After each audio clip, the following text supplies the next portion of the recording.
countdown to the last comic shop in 5, 4, 3, 2, 1. Hey! That just doesn't sound right. I can't do it. Chad. What? I'm trying to introduce the show because Andrew's not here, but I can't do that. Hey! I don't have the same jovial.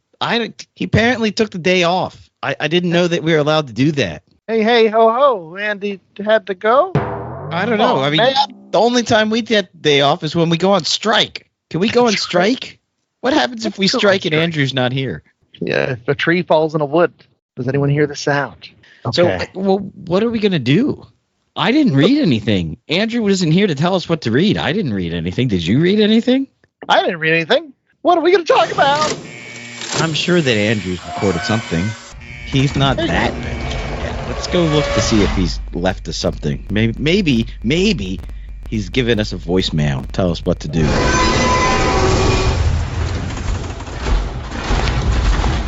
He likes to do that. There you go. There's a string of 25 text messages. Welcome to the Archive Rama 3000 voicemail messaging service. Playing message 001 of 6642. Hey guys, this is Andy. Taking the day off. Thought that I was owed it after 6 some years of doing this show. Any case, long story short, if you guys didn't read anything, because I know you didn't, I got some interviews in the hopper down in the Archive Drama 3000. Go ahead and fire them up. I did them at Three Rivers Con this year with Mikey Wood. So yeah, have fun, guys. Keep the store clean. I'll see you next week. Oh man, Three Rivers Con. That's fun.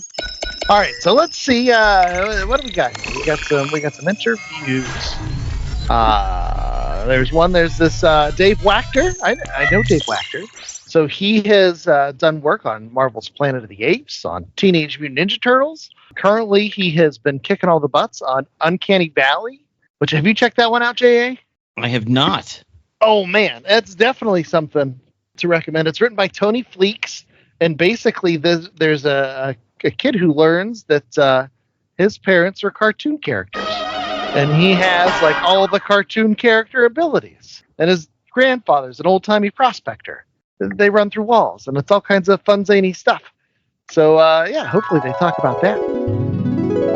Hey, we're here at Three Rivers Con, and we are talking with Dave Wachter. That's right. I've been wanting to talk with Dave for a really, really long time. And as we often talk to creators on our particular podcast, the first question is, Dave, do you remember the first comic book that you actually got, or the one that made the biggest impact on you as in an early age?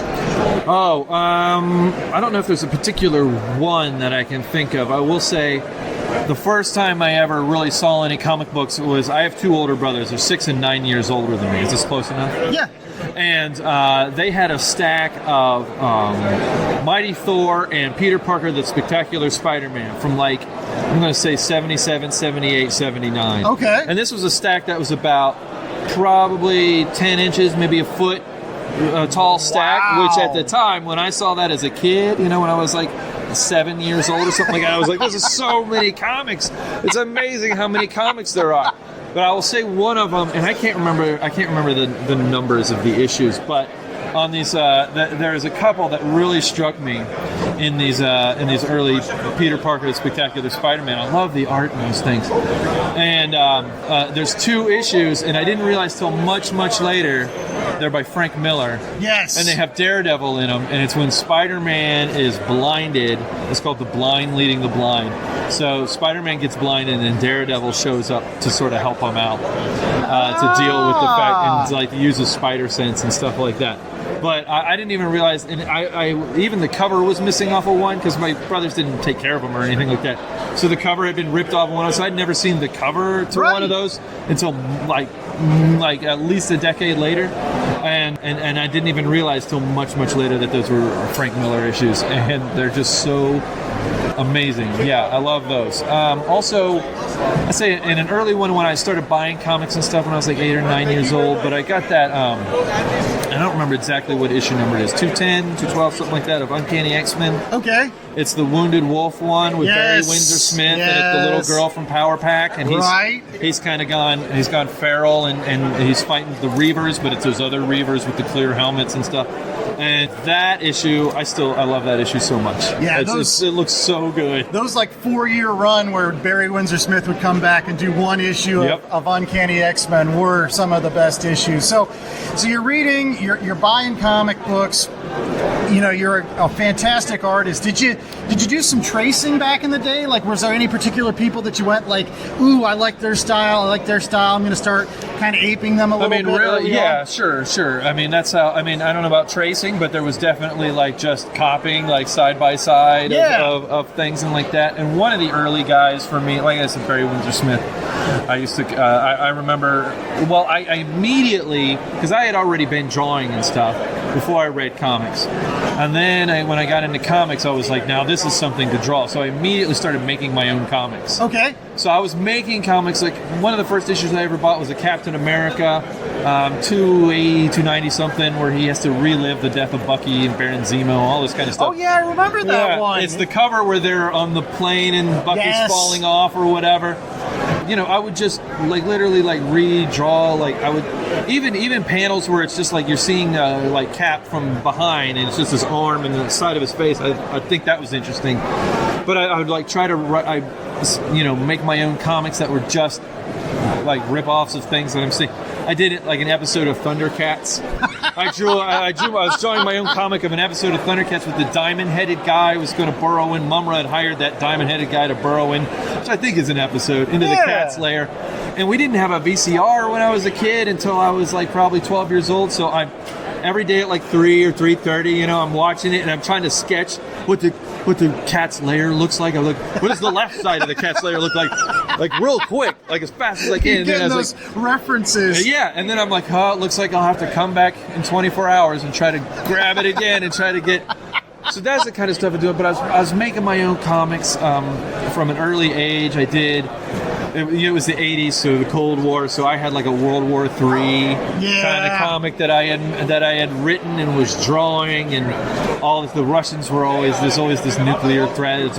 I had just seen The Right Stuff, so I issued the first issue was titled The Wrong Stuff, and then you see like a Russian capsule going to the dark side of the moon where they have a space base. Oh my and I've goodness. got they had big robots and all this kind of stuff that they were building back there, and we had to send our guys up to. And I had the training because I just watched. What did the spacesuits look like? Oh, something Robotech. Okay. Like a person, but like a little bit manga. What we called at the time Japanimation. Right. Yeah. But yeah, because I was probably watching the Macross saga for the first time back then too, or Star Blazers or something. I'm always interested in what people think spacesuits look like because there's such a wide diversity of what they can look like and what kind of style do you like, what the helmets. It's kind of neat. It's kind of. But let's move on from again. You're a fan. I've drawing your own comic books. I've done other stuff since then though. Exactly, and that's what my next question is. So you're drawing your own comics. I guess you always wanted to do comics. I guess that was what you wanted to do. Yeah. How did you basically transform being a fan, making your homemade comics into like a career? Like you're a very, very successful comic book artist, at least in my opinion. Well, thank you. I mean, success is a sliding scale. I think it's graded on a curve. So I need the curve. When you're in school and you need the curve to get through the class. Yes. Yeah, so I need the curve. But well, actually there was a period where I wasn't in the comics. There was a period from like 17 to like my late 20s where I wasn't, reading comics, and then I came back. So I was making my own comics for like years as a kid. And I wasn't a part of any community. I didn't go to conventions. I didn't even know hardly anybody else who read comics. So it was just my own thing. Right. And I wasn't reading comics starting at like maybe 16, 17 years old. I kind of fell off of it. And I went to art school and all that kind of stuff where they didn't like you reading comics then. Not like art school today where they have entire sections, entire wings devoted to sequential art. But back then they were like, literally I had somebody at a art school when I was an admissions guy say, I wish I could make kids stop reading comics. Because I had a painting of the Punisher or something like that.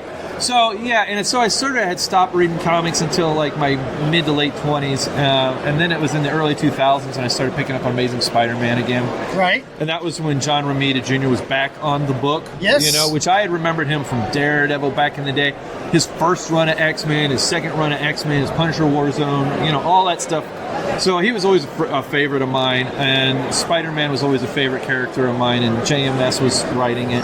So you know the period. Yes, I do. It may have been the Nuff Said episode. It may have been the 9/11 episode or issue that I got back into it. So I got back into reading comics, and it was actually there's a series of things. One year, my brother was living with me up in Chicago, and he gets me like a subscription, a mail order subscription to Daredevil and Amazing Spider-Man. Okay.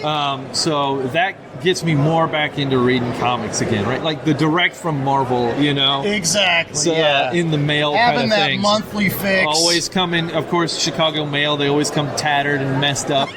But it was like, it's fine. And then I got contacted by my old headmaster in my old grade school. I went to this tiny Episcopalian grade school, and the headmaster there, he had been retired, but he reached out to me and just was asking what I'd do, and he reminded me of this children's book that I had illustrated back as a project in like 7th or 8th grade. Okay. And he was like, that was good enough to publish. You should, do something like that again. And I was like, you know what? Because I wasn't using my art at the time. Right. Through most of my 20s. I was doing other stuff. And I was like, man, yeah, doing something like that would be really cool. And then I was looking up like children's book illustration and things like that. And I was like, I don't really know a whole lot about that. But I have been reading comics again. And I wonder if I should maybe see if I like drawing comics again. So I got back into that. Kind of spurred me to get back into it and to think about what I was doing and how I wanted to do something with art again. And so I found a script online. Dark Horse used to have this little sample script of Ghost, their series Ghost, that you could do like 5 to 7 pages of. I remember that series. And then I threw those pages, drawn pencil pages up online because there used to be message boards. Yes. This is before, so this is when MySpace was still the social media thing. But there were message boards. There were message boards where, are you in my top 8? There were message boards for art, comic art. You could post your art up, and I met a writer that way, and we teamed up and we started doing our own comics. We did a comic called Scar Tissue. Okay. And it took us, something we did in our off hours. Over 2 years we did 5 issues. Self-published it, started going to conventions and selling it and meeting people and doing sketches, and it just kind of took off from there, making our own comics. The next thing we did was the Guns of Shadow Valley. Did that off and on for like 6-7 years as a web comic, did a Kickstarter. In the meantime, I got some work with IDW, I got work with Dark Horse. Wow. And then it just went from there, Then I'm doing Breath of Bones, I'm doing Godzilla, I'm doing Ninja Turtles, then I'm doing Marvel stuff, and there you go. And now Uncanny Valley for Boom. Yeah. So there you go. So there's a couple things I want to pull out. So that's 20 years summed up. I know, right? It's hard 20 to years of my life. Sum up 20 years like that. But there's a couple questions that I had. Again, sometimes we'll talk to creators on The Last Comic Shop, especially those that do licensed comic books. I know that I first found your work and loved your work on Godzilla in Hell. You did that awesome little story where you both wrote it and drew it, where Godzilla basically gets, just eaten alive by a bunch of bat monsters, and then the bat monsters turn into Godzilla. That's right. Interesting. First off, where'd you come up with the idea for that? Like, what was your take on that? I'm not even. I can't even. That's okay. I mean, it was just they gave us a rough concept, sort of. Godzilla goes to hell. That was basically it. Okay. And maybe think about different levels of hell. Maybe think about Dante's Inferno, or maybe not. Maybe, you can reference it, you don't have to. You can, just basically your take on Godzilla and hell. And so I just started, playing with ideas. For a minute, I was going to be working with a writer on it, and we were coming up with shooting ideas back and forth. And I sort of had this series of ideas, but he had some other ideas and wanted it to be different. So it was just like, hey, I'm going to just do my issue all myself. And they got to write a different artist for him to do their issue. And so I was like, okay, because basically I didn't have a whole lot of confidence in my writing at that time. It had been, even though I had been doing other things. Yeah. So, but then I got my confidence back, and I just sort of came up with this idea of just Godzilla just seeming like he might be down there for centuries, just trudging through every layer of hell. And I also like this idea of hell, whether it's Dante's Inferno or whatever, it's a reflection of your own actions. Yes. So I wanted it to be that somehow any pitfall that he came across was like sort of because of his own actions. Like, so if he's crossing a narrow bridge, like he's stomping down on it and it collapses, that's his fault, And so, there's a lot of metaphorical. Right. He's trying to climb a mountain, and he's trying to scream and yell, and if there's an avalanche, he's caused that. So it was like, how do I come up with just to come up with something that's a little different than him just fighting an opponent. I literally wanted to break him down, because this is sort of what hell does, right? Yeah. It takes all your sins, plays them against you, and breaks you down. But I wanted it, since it's Godzilla, I wanted to break him down, and then because Godzilla is such an immense force in himself, he is able to then turn the tides and build himself together again. Okay. So I wanted to figure out a way to break him down into nothing, and then just sheer force of his own will. Right. Not his nuclear powers, his breath, or anything like that doesn't build him back. It's his own will that takes over and brings him back. So that was the idea of how to do that. So having these little creatures devour him, these little hell creatures. Also the idea of something small going out, a swarm of something small taking him out. Now that you're bringing it up, it seems like those bat creatures are actually like, are they just human beings? Like all the human beings he's trampled on over the years that have shot Tiny him with little souls. guns, and ultimately at the end of the day, as they whittle him away, they eventually be like, yeah, now we believe in Godzilla. We actually are Godzilla, and we are going to be, because let's be honest, humanity is just as terrible as Godzilla sometimes. Well, that's what Godzilla is. Godzilla is a result of humanity's terribleness. Yes. Right? That's why he exists. Is a reflection of what, at least in the original format. I mean, he's the result of our own actions. Well, I want to pivot on that question. Again, you've done a lot of licensed stuff. Now, I've talked with other folks about licensed material. I know as writers, they need to get everything approved before they have to have full synopses, full scripts, because, again, it has to go through a bunch of lawyers and legalese and make sure that is it same thing with art? Do you have to get, like, your pages pre-approved? Do you have to make sure that there's no likeness rights and things like that? Sure. I mean, it's just another level of approval that you have to go through. You always have to, at least I do. I'm not at a level now where I can just like submit finished pages and then go, there they are, guys. I always submit like my layouts, and then I submit the pencils, and then I submit the finished inks. So if people want changes in the layouts, they can say at the layout stage that they want changes. And that's an editorial process that I always go through when working with a publisher. Now, so the difference is when you work with a licensed property, the publisher has basically bought the rights to use that property. They don't own it. They're sort of renting it. Okay. So what they then have to do is take what I submit for approval to editorial, and then they send it. There's somebody at Toho or at Viacom or whatever that then just has to sign off on it. Right.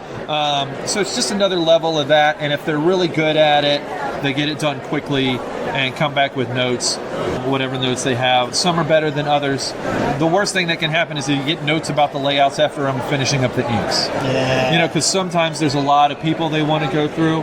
Others are real easy, and sometimes you get more notes when you first start on something, and then as you get the swing of it and you're into it for a while, you don't get notes anymore.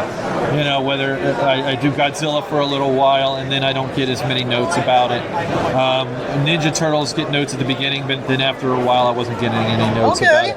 And a good editor will always act as an in-between for that kind of stuff too, and work with work with whatever they need to do, and sort of be your advocate and all that kind of stuff. I was curious whether or not anybody's ever gone to bat for you for something that came back. I know that I talked with Mark Russell before, and he obviously tells the story all the time about his work on the Flintstones and how controversial that was.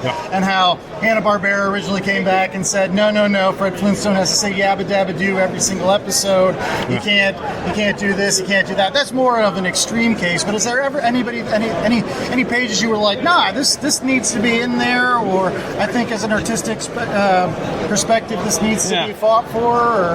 I mean, honestly, my willingness to like stand up and argue for something is different for a licensed book or something that I'm hired to do than, say, a creator-owned property. Okay. A creator-owned book, if I have a certain vision for it, yeah, I absolutely will push back against something that I don't feel is appropriate, because it's something that I own and that my name is really on it in that way. You know, something that I feel I've created. I'm coming on as an artist, and I'm the one, I'm the 150th artist that's ever drawn this or something like that. I have a different idea in my head of what my role is, a little bit more of a guy who's hired to do a job. I still take all appropriate, I still put my heart into it and do the best I can with it. Yeah. But I do release myself from certain need to feel I have to have too much control over something, because I know I don't have it. Right. So there's no point in frustrating myself into That's believing. actually very healthy. Yeah, which believe me, I've gone through it. The reason I have learned the hard way, and there comes a point where you're on a schedule and you're just like, what's worth arguing about and what isn't. And at the end of the day, when I'm submitting something, it's about how much trust you have in your editor and stuff like that. And if you have a lot of trust in them and you think that's fine. And I've had editors go like, yeah, they've got 5 notes for this. Here's a little insight. The editor said they got 5 notes for this. Give them 2 or 3. Like just if you give them a couple, they'll be happy. All right. Because you learn what they really want and what they need and stuff like that. Yeah. So give them a couple of their big ones, and then these smaller ones will be like, listen, it works either way. And a good, somebody who's doing that approval process, they learn to trust you, and you learn to trust them. Okay. And so when they worked with you for a while, and they work with me for a while, they learn to trust what I'm doing. So it becomes a much easier process. Well, let's pivot for one last conversation topic, Yes. and that's all about Uncanny Valley. This is a Yes, sir. creator-owned project of yours that you're Yes. working on with Tony, and we've talked with Tony before. Whose idea was it? Was it Tony's idea? Was it yours? How did this you guys... this is all Tony's. It's Tony's Okay. idea. He came to me like a decade ago. We've known each other for like 20 years. We started up at the same time. But like a decade ago, we were rooming at C2E2 in Chicago, and he was like, yeah, I have this idea for this book I've been kicking around. And it's got, sort of real life stuff, and then it'll mix with some cartoony stuff. And then maybe we'll have 2 artists for it. Maybe you'd like to do the real life stuff. And I told him, you know what, that sounds like you want me to do the boring parts and give somebody else the fun parts.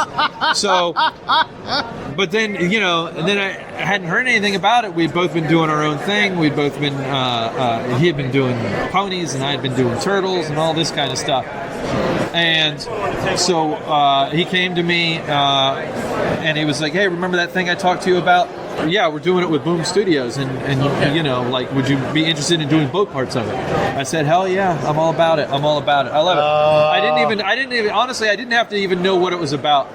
I've known Tony for so long, and he's a great guy, and he's awesome, and I also know his writing so well, and I think he's just an amazing writer. So I was very happy and ready to work with him, no matter what the idea was. Yeah. Quite honestly, luckily it's an amazing idea, and Right. I'm having so much fun working on it. It is an amazing idea for those folks. It is marrying those real life kind of characters plus cartoons. And again, for your kind of work, this is something you've been doing since you were 8, 9 years old. There's those pages where, the boy is watching cartoons on the Yeah. screen, and you get the He-Man kind of. Yeah. So you got to draw a little of that, which was nice. Yeah, and you're going to get more of all that kind of stuff. Different kinds of cartoons through the ages, done in the styles to match those cartoons.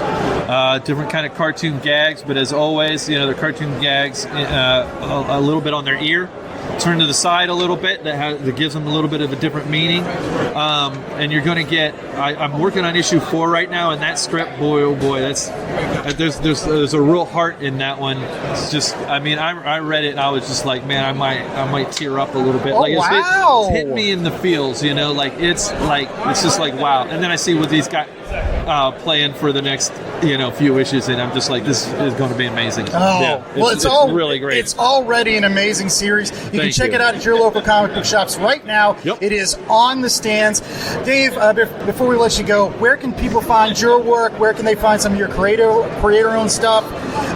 Just plug yourself for the last couple seconds. Sure. Well, if you need to find me online, my website is in transition right now, so you can always just find me on social media. Just look up Dave Wachter, and that's Wachter, and you'll find me. I'm mostly on Instagram, but also Facebook, and maybe a little bit of Twitter here and there, and whatever whatever social media thing comes next, where they're not trying to destroy artists.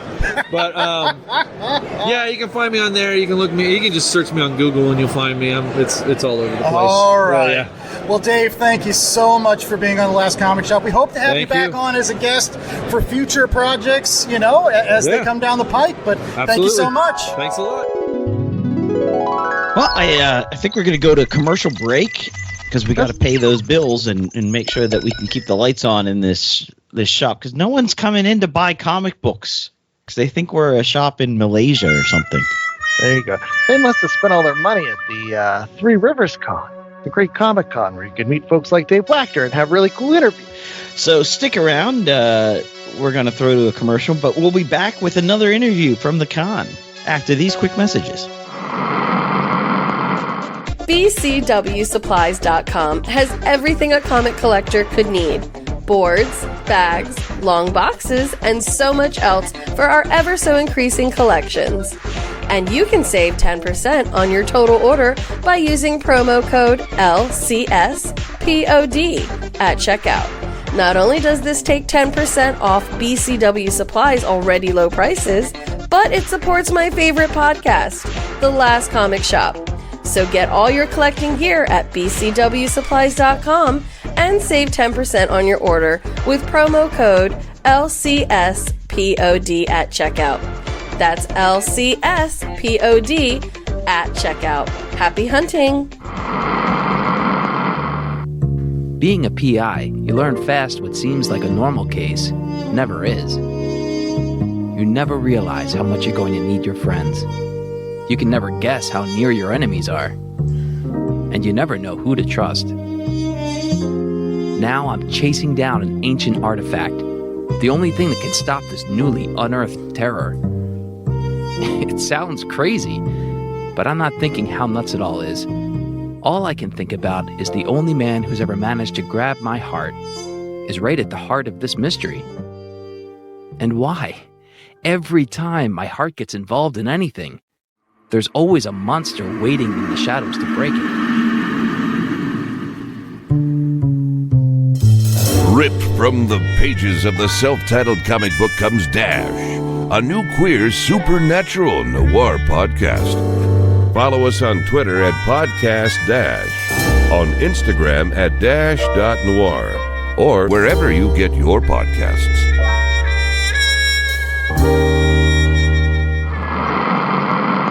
And we are back. So is there anything else in here?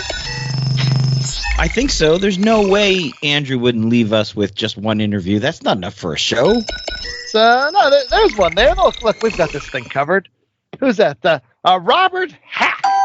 So here, this is from our Three Rivers Con 2024. Andrew and Mikey Wood on the scene, interviewing Mr. Robert Hack from the Chilling Adventures of Sabrina fame. Lots of other cover work. I know he's done some Doctor Who. I know he did covers for Elvira and H.P. Lovecraft, which, I love Elvira. You an Elvira fan, J.A.? I am. I got to meet her once in real life. She was the sweetest person. And, it's Elvira. She's just, wonderful. I wonder if Robert Hack has met Elvira. Maybe we'll find out in this interview. Roll the tape.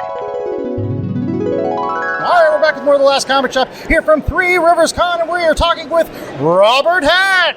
Yay! Yay! Hello there. Hello, Robert Hack. Yes, and Robert, first and foremost, how's the show going for you this year? Show's been fantastic. It is day one. We're a handful of hours in. It's been pretty good for me. Okay. Any commissions thus far? Any commissioned work you doing? A couple of commissions that I've got lined up. I'm going to start those tonight because I hate drawing in front of people. like coloring and inking, I'm fine. It just, I do not need someone to watch the iterations of me not knowing what I'm doing.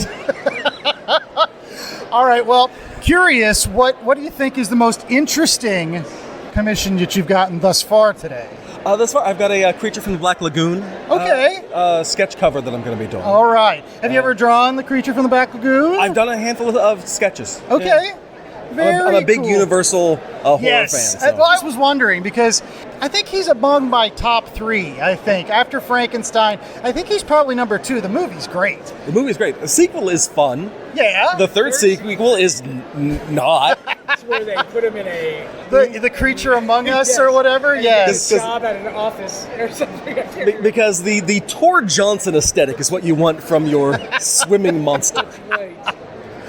Oh, but man, now the director of that, not to get off on a tangent, but the director of that also directed one of my other favorites from that era, The Incredible Shrinking Man, I believe. That's a damn fine movie. Yeah, that is a damn fine movie. That's Jack Arnold, I think. That's who did, and some episodes of Gilligan's Island.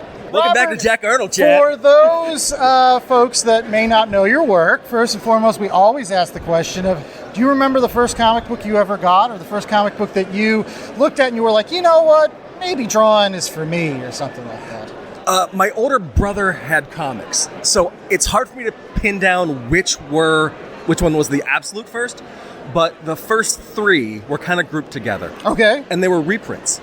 There was a Captain America 100 reprint, a Amazing Spider-Man number 8 reprint, and the famous first edition of Superman number 1.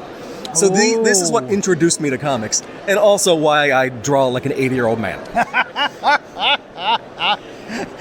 Well, I was curious about that because a lot of the artists that we talked to on the last comic shop, they talk about, either when they were younger and first learning to draw, they used to like ape somebody's style. Maybe even back in the day, they used to, put a piece of paper over and trace so that they would get used to the anatomy and stuff. Were there any particular artists that you were like, even at an early age or even in through the teens, you were kind of like, ooh, I like that style, or ooh, I like that style. I might incorporate some of that into my work. I absorb everything. Like in the 90s, I was drawing a lot of cross-hatching. Okay. But I always loved Golden Age comics. I would get a lot of books out of the library when I was very young. Right. So it's Crawford's Encyclopedia of Comics, and I'm trying to draw like it's the Golden Age. Ooh. Like growing up in the 80s, I wasn't buying new comics. Okay. So I had this weird 1940s, 50s comic upbringing. Right. But it included like EC reprints and Shelley Moldoff Hawkman comics. Right. And The Spirit. So that stuff really absorbed into my DNA. Well, absolutely. And for those folks listening at home, those were not folks that were just like, oh, these are the Golden Age artists. You're talking about people like Wally Wood, Will Eisner, Harvey Kurtzman. So, like, if you're... Al Williamson's adaptation of Mars is Heaven for EC Comics was one that was really blew my mind as a kid. Wow. Yeah, I have not yet checked out that particular thing. But I would go through every EC comic ever. They are the... So now you're like drawing comics. What made you decide to move from comic books as something that you're just drawing to wanting to do it as a career? Like, who gave you your big break, or where did your big break come from? It's a lot of little breaks. Okay. But the thing that made me want to do it was that older brother, Brian, 9 years older than me, was teaching me about comics when I was like 4 and 5. Okay. So he wouldn't just go, okay, here's a comic. He'd go, this is a Jack Kirby book. This is Steve Ditko. This is C.C. Beck. So I knew that people were making these things at an age before you pick it up on your own. Right. So I always knew that comics were made by people. There were, he liked to draw, so there were cartooning books. There were artist market books and magazines around the house. Yes. So I always knew that this was a path people could take. So you were waiting for the day that the people would say, that's a Robert Hack book. I don't know that they say that ever, but I'm glad that I do. I do. Every single time I see your work, I say, oh, look, that's a Robert Hack book, or that's a Robert Hack cover. And don't mind me. I'm just filled with self-loathing. As an artist, that's what you need. That's what you need. When you start feeling too good about yourself, that's when you lose that artistic edge. Yeah. But before it compromises your mental health, but a little bit of it's fine. Yes, absolutely. Well, as over the years, you've drawn a lot of wonderful stuff. I know you're primarily from your Chilling Adventures of Sabrina. I read that cover to cover back in the day. Really, really enjoyed that series. Since then, you've worked on a lot of other things, especially for Archie. I know that you had a Free Comic Book Day, a book with a cover that you did for Free Comic Book Day this year. Talk about your, your working relationship with Archie. I mean, you're getting to work on so many iconic characters that have been around since the 1940s and being able to put your spin on things. What do you like about that? I like that we get to take these iconic characters and mess with them in unholy ways. Because I'm not working on traditional Archie-style books mostly. I'm mostly doing their horror stuff. So I get to really twist the very essence of Americana. Right, you do. Absolutely. And that's always fun. Oh. It really invigorated the Archie line, though. I think that combined with the more serious sort of Life with Archie book that they were doing at the time, I think that 1-2 punch of the Jughead and everything really kind of brought that line back to life instead of just being the books that you buy in the grocery store aisle, for the kids, I think. Yeah. Oh, absolutely. Plus the fact that, it's like combining, like peanut butter and jelly, things that really should go together, which is like teenagers and horror. Like, traditionally, most of the antagonists in most of your horror movies are up-and-coming teenagers. That's right, having premarital sex out in the woods. But what is great about doing it with Archie is, okay, so you have your teen slasher horror. Right.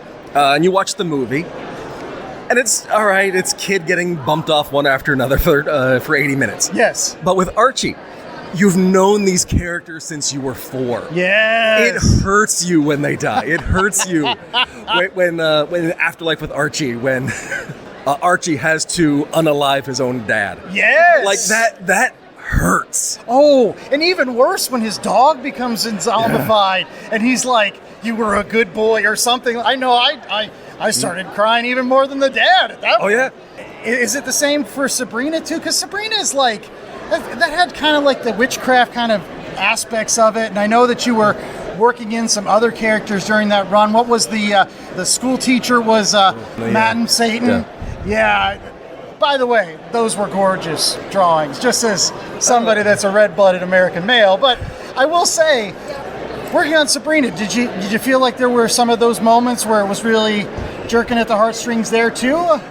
Yeah, because I think a lot of people grew up with the TV show. Right. And that makes it a huge part of their childhoods, the TJIF ABC series. Yes. So yeah, these characters meant a lot to a lot of people. And yeah, we did get to torture them a little, but in the confines of horror. So yeah, there is that same level of they've known these characters, right? A version of these characters for a long, long time, and it hurts when something bad happens to Harvey. Yes. So you brought that sort of horror sensibility into the Vader's Castle book. I don't know how much were you involved, because I love that book. I don't know how much you were involved with or aware of the pitch for that. How did that? They actually brought me in after the pitch and everything to draw the Ewok issue. So I wasn't a part of the pitch, but I'm really glad they thought of me and that EC style that I bring to it. Yeah, I will say for those folks that are listening, I know primarily a lot of Robert Hack's work from covers. He is a tremendous cover artist. And really, I mean, we've talked about it on the last comic shop, Robert. Covers are what brings people to the art. If you don't have a good cover on a particular story, 9 times out of 10, people are going to pass it up on the racks. Do you have any pressure for coming up with a really good design for particular covers, knowing how much make or break a book? Oh, it's always nerve-wracking. And I've done a few hundred covers at this point, maybe, something like that. And you have to hope you're not out of ideas. That is a real possibility. You sit down with a pad of paper and you try and work out something that is a design that sells the book, sells the idea that an audience should pick up this book. Yes. And it's always a challenge. Right. But growing up as like a teen trying to like, I want to be a comics artist one day, I never thought I'd do covers. Okay. When I was thinking about like, okay, I want to write and draw my own books, I want to do this, I would always think, oh, and I'm going to hire these people to do covers because I do not have the design sense for that. Wow. And I stumbled backwards into a career where I'm doing covers every single week. Oh, absolutely. I mean, there's a lot of practice in there and a lot of but I did not have the confidence as the young teen wannabe. Well, it does not show because some of these covers, I'm telling you, I mean, they're good enough to be on movie posters. I mean, primarily I would have some of these things up on my wall because you capture the essence of why people should pick up these books from those covers. I honestly, if I had a tale to tell, you would be the first person I would think of. Just simply thank you so because your covers are tremendous and they really do pull in the readers. Speaking off the cuff, what would you say some of your favorite covers of all time are? What maybe if you had like a top 3 images that you've ever made in terms of covers, or the first 3 that jump to your mind?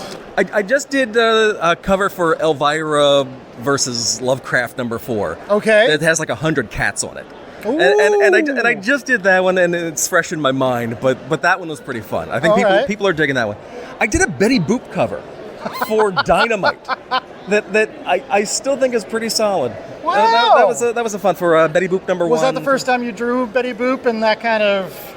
Yeah, I probably ever. Maybe since I was a kid. I may have drawn Betty Boop as a child, but yeah, it was my first time, and I think it's a really solid cover. A third one. I'll have to track that one down. Chilling Adventures of Sabrina #2 cover. Okay. Has been really good for me. I don't know if I'd put it at the top, but man, people love it, and it works into the opening credits of the Netflix show, right? The adaptation. I think that one really hit people the right way. Do you recall that one? Because I do. I recall what that image looks like. That is the silhouette of Sabrina walking. Yes. Against the red background. How did you? Do you remember what was running through your head when you came up with the idea for that design that became so iconic? I believe what was going through my head was, I have to finish this by a deadline.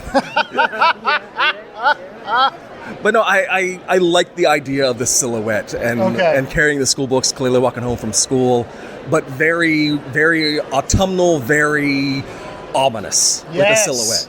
Yes. Well, we've been talking with Robert Hack. Mikey, do you have any last questions? Well, yeah, I wanted to touch on your Doctor Who work that you did, and I wouldn't say recently, but a bit ago, were tasked with doing illustrations for an adaptation, I would call it, of the Peter Cushing movie. Yeah, it wasn't the Cushing movie. Or it was the episode. It was the episodes the Cushing movies became. Yeah. Well, I mean, that must have been because I know you're a fan. I am a massive Doctor Who fan. Yeah, so that must have just been amazing for you. I've done 2 of the big hardcover adaptations, and it is hard to describe just how much that warms my nerdy heart. Yeah. So speaking of that, the first Doctor's not your favorite, though. I mean, come on. I love 60s Who. You love 60s Who. The second Doctor might be my favorite, but I do love Hartnell. Okay. All right. I just, as a Who fan, they were still trying to figure out the character, but there were a couple episodes. The Rescue is my particular favorite. Rescue is great. Nice 2-parter. I actually really love those 2 movies. That I really love. That was my first exposure because they showed them on TV when I was a kid, and I thought that's what it was. I didn't realize that it was sort of like a film adaptation of episodes. It's kind of basic. The movies are great, particularly the second one. I love the second one. Yeah. So Patrick is one of your favorites. How was it like drawing Patrick? As with everything, art nerve-wracking. But no, it's that the nerve-wracking part of that is just getting likenesses right. Right. And when I've drawn Patrick Troughton, it's usually in connection with all the other Doctors. So you're working on, 4 or 5, 20 different likenesses on the same page, and that takes time. But I started watching Doctor Who when I was like 4 or 5. Right. But what you're saying is, so I love it. If they came out with a second Doctor series, you would be the artist to pick, because I mean, an opportunity to draw them and the classic. Oh, absolutely. The classic Cybermen with all the tubes and little widgets all over their bodies, and one of the things I kept pitching to Doctor Who editors, because I've been doing Doctor Who covers for 16, 17 years on various things. And I would always pitch, let's do a comic adaptation of the missing stories. Oh, yes. Because there are a lot of Second Doctor stories that are missing, and it would be great to do them. I would love to see you do a season 6B for those people that know about Nerds. season 6B, where Troughton did not immediately regenerate after War Games and went on to team up with Jamie again and work for the CIA. Yeah, I would love to see a series with that done by you. That is deep dive nerdy. I mean, that's just crazy. How would that even work? But although it does really make sense when you think about the two doctors and how Jamie knew about the Time Lords when he's dealing with all right, we've Colin got Baker. This was a wonderful interview we got with Robert Hack. Thank you so much, sir. I hope you enjoy the rest of Three Rivers Con, and we hope to have you back at the Last Comic Shop soon. Wait, I've got more Doctor Who to talk about.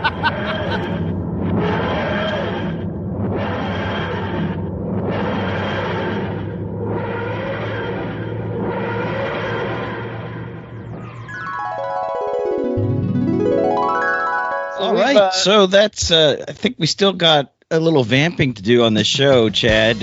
Recommendations? Hey. Recommendations, yeah. We've read books before, obviously. We can do this. All right, so can be easily done. What do you got? Well, since we're sort of doing this Comic Con thing, I'm going to recommend a single issue that you should be able to pick up at your local Comic Con. I would imagine that someone's going to have it for sale. Probably not quite in the buck bin, but I don't think it'll be too expensive since it's an old Valiant book from the 90s. I'm going to recommend, it's a dual issue, Archer and Armstrong and Eternal Warrior number 8. I think there was Archer and Armstrong number 8. It's also Eternal Warrior number 8. And this was a double issue. So were they all double issues? I'm sorry to interrupt. No. No, they were their own comic book series. They were all single issues. Right. But every issue 8, was that a double issue? Well, no, just this. No. What I mean is, if you are reading Archer and Armstrong, and you pick up issue number 8, were all of the Archer and Armstrong issue number 8s also Eternal Warrior number 8s? Yes. Okay, and they have the frilly outfits on, like the Shakespearean because it's a retelling of the Three Musketeers Man in the Iron Mask story. D'Artagnan. But with Archer as D'Artagnan and Armstrong as Porthos and the Eternal Warrior as one of the other Musketeers, and Ivan, the Time Walker, shows up as one of the Musketeers, and Andromeda is Andromeda in it. I forget who she plays. Anyways, it's a great story. Barry Windsor Smith art and storytelling, throwback tale with Archer, Armstrong, and Eternal Warrior set in Renaissance France. There you go. I don't own a lot of Valiant stuff. You're a resident Valiant guy, but that's the one series that I picked. I'm like, I'm going to read that one day. So now that you recommended it, that day's probably going to come sooner rather than later. All right. So cool. What I have been reading recently, the summertime's in full gear. I've been catching up with some of the stuff that I was letting stack up here. And so my big recommendation is going to be the Energon universe out of Skybound Comics. Now, I think I previously have recommended the Transformers book by Daniel Warren Johnson. There's also Void Rivals, which was where it actually started, and they introduced the Transformers, and then you get into the G.I. Joe miniseries. Now, not the G.I. Joe book proper. Now, you might be confused there. That's actually a continuation from Larry Hama, the G.I. Joe series that he wrote back in Marvel. So it went from Marvel for 155 issues, and then they restarted it at IDW with issue 156. Same continuity, and that ran till 300, and then 301 to 306 or 7, wherever they are now, that has been through Skybound. But no, the new Skybound G.I. Joe continuity has come through the form of a Duke miniseries with Tom Riley on art. Oh my goodness. It is so fun. And while I'm not super crazy about the idea of Transformers being the central thrust of a G.I. Joe book, boy, did they make it something special, where Duke has witnessed the Transformers and they have killed his friend. And so in this, you get a much less structured Duke in the Duke miniseries. You know, he's trying to solve this conspiracy theory, and it's tons of fun. It's really exciting to see what they're doing. And Cobra Commander, they're bringing in elements of Cobra Law and Cobra Commander that was once a man, and then he is a man, and then he's a snake, and then he's a man. The Snake Village, I don't know. It's weird, but it's tons of fun too. And then Scarlet has just started, so you have that going on. You have the Transformers book, which is still rocking it, and then also Void Rivals. All three of them are making this interconnected stew it's just fun. Comic books are fun coming out of Skybound, and so that would be my recommendation. The Energon universe. Sounds great. There you go, and hopefully we bamped enough. Should we wrap this puppy up and take it home? I think we should. All right, so just head over onto our website, www.lastcomicshoppodcast.com, to rate, review, and subscribe to the show so you never miss another interview. We also have interviews in the can. All of our shows are evergreen. You can find great interviews. Roy Thomas, JMD Matthias, Eric Burnham, and many, many more. So check them all out. All available on the website, where you can rate, review, and subscribe and download through your favorite podcasting platform. All right. So while we are the Last Comic Shop podcast, we don't want to be the last comic shop. Get out there to comic shops near you, where you could find some of the work, like Uncanny Valley and other works by Dave Wachter. You could also look for works from Robert Hack, including those Chilling Adventures of Sabrina or some of his masterful cover work that he's done, his Doctor Who work. That guy, man, he's just a solid artist. Or maybe you want to check out our recommendations that we had today, whether it was the Energon universe or Archer and Armstrong and Eternal Warrior issue number 8. Get a little literary comic adaptations as you get some Three Musketeers mixed in with your Valiant universe. All that is a good time, and all that waits for you and more at your local comic shop. And then you can always circle back to our website, www.lastcomicshoppodcast.com, where you can find what, Jay? Well, we've got links to our merch store. We're always selling T-shirts, coffee mugs, tote bags, perfect for uses at Comic Cons. You can buy those buck bin issues, or maybe you're going all out and you're spending $150 on a slabbed Deadpool Batterblood issue that's signed. I don't know. Dude, I got the chisel, the blood spray, the blood splattered chisel on that one. Oh, man. And going into the summer, so make sure you get our special limited edition Last Comic Shop Summer Special T-shirt. All that can be found on the merch store, links on the homepage. Yeah, we also have social media stuff. Don't forget to check out the social media stuff. There's at Last Comic Shop. You can find Golden Age covers, polls, all sorts of other things. And I think that's it. That wraps us up. I'm J.A. Scott. My co-host was Chad Smith. Andrew handled all of the interviews, and we just played the tape. Yeah, no bad dad joke. Well, you gotta have a bad dad joke. What? No. Here. Let me try this one. You gotta stay safe. You gotta stay going to Comic Cons. You gotta do a lot of walking there. And so remember, if you ever have a conflict with someone at one of those Comic Cons, you want to try to walk a mile in their shoes. That way, if the conflict continues, you're a mile away and you have their shoes. They'll never catch you. That's bad. I don't even know if Andrew could say something that bad. He can. He has, but...